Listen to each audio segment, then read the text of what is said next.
શકો આનો લાભ. અને એટલે કે છે કે આ ભાગવતી ગંગા એ ભગવાનના મુખારવિંદમાંથી જે નીકળી છે તો તે ભાગવતના શું અર્થ થતા હશે? શ્રીમદ ભાગવત પુરાણ એટલે શું?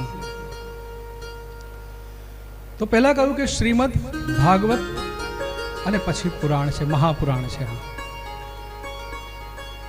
તો ભગવતા પ્રોક્તમ ઇતિ ભાગવતમ, ભગવતા ઉદિતમ ઇતિ ભાગવતમ, ભગવાન દ્વારા જે કહેવાયું છે તેનું નામ છે ભાગવત. ભાગવતના બીજા પણ અમુક નામ છે. ભાગવતને શુક સાગર તરીકે પણ ઓળખાય છે. ભાગવત વૈયાસિકી સંહિતા તરીકે પણ ઓળખાય છે.